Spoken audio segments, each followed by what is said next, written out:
अस्सलाम वालेकुम दोस्तों, मैं हूं असलम आलम और आप देख रहे हैं गल्फ एक्सपर्ट। दोस्तों, इस वीडियो में कतर के बारे में कुछ लेटेस्ट अपडेट आप लोगों के साथ में शेयर करने वाला हूं, तो वीडियो को लास्ट तक जरूर देखें। इस वीडियो को हम शुरू करते हैं। दोस्तों, कतर के लिए बड़ी खुशी की बात है कि 5 साल के बाद कतर और बहरीन के बीच में डिप्लोमेटिक रिलेशनशिप फिर से स्टार्ट होने जा रहा है। अब एक दूसरे के सिटीजन और रेजिडेंसी आसानी से एक दूसरे कंट्री में जा सकते हैं। आप लोगों को मालूम होना चाहिए कि 5 जून 2017 को सऊदी अरब, यूएई, इजिप्ट और बहरीन ने मिलकर के कतर का बायकॉट कर दिया था और कतर से हर तरह का रिलेशनशिप खत्म कर दिया था। आखिरकार ये क्राइसिस 5 जनवरी 2021 को खत्म हुआ, लेकिन कतर और बहरीन के बीच में डिप्लोमेटिक रिलेशनशिप अभी अभी चालू हुआ है। दोस्तों, कतर की तारीख का ये एक यादगार क्राइसिस था जब कतर ने अपना सर झुकाने से इनकार कर दिया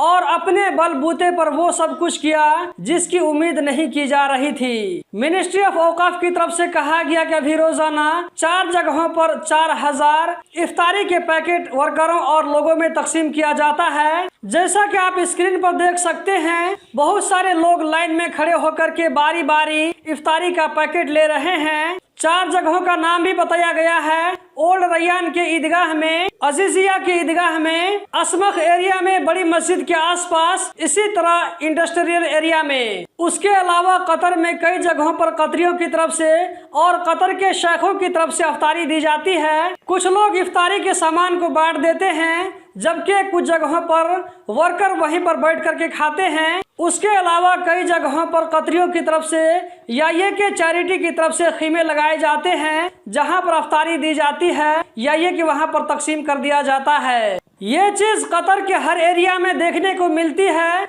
और लेने वाले में हर तरह के लोग होते हैं, चाहे वो मुस्लिम हो या ये कि नॉन मुस्लिम हो, रोजा रखने वाले हो या ये कि बिना रोजा के हो, सब लोगों को दिया जाता है। किसी से कोई सवाल नहीं पूछा जाता है। कतर सिविल एविएशन की तरफ से कहा गया है कि कतर एयरपोर्ट पर पैसेंजरों के आने और जाने का रिकॉर्ड मार्च 2023 का जो देखा गया है, वो मार्च 2022 के मुकाबले में लगभग 13% ज्यादा है। मार्च 2023 में 35,16,939 पैसेंजरों ने कतर एयरपोर्ट यानी कि हमद इंटरनेशनल एयरपोर्ट को यूज किया। दोस्तों, अभी तक आप लोगों को कतर में एंट्री और एग्जिट करने के 3 रास्तों के बारे में मालूम होगा। हमद इंटरनेशनल एयरपोर्ट, दोहा इंटरनेशनल एयरपोर्ट, इसी तरह अबू समरा बॉर्डर। लेकिन इसके अलावा कतर में और भी पोर्ट हैं जहां से कतर में एंट्री कर सकते हैं या ये कि वहां से कतर से एग्जिट कर सकते हैं। जैसा कि यहाँ पर आप स्क्रीन पर देख सकते हैं, हमद इंटरनेशनल एयरपोर्ट और अबू समरा बॉर्डर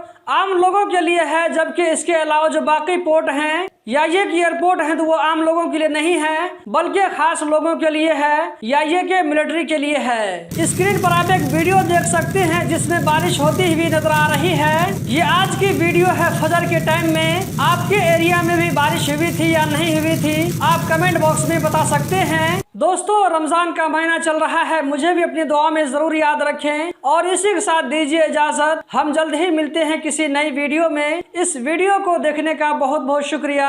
इस वीडियो को लाइक करके आगे जरूर शेयर करें।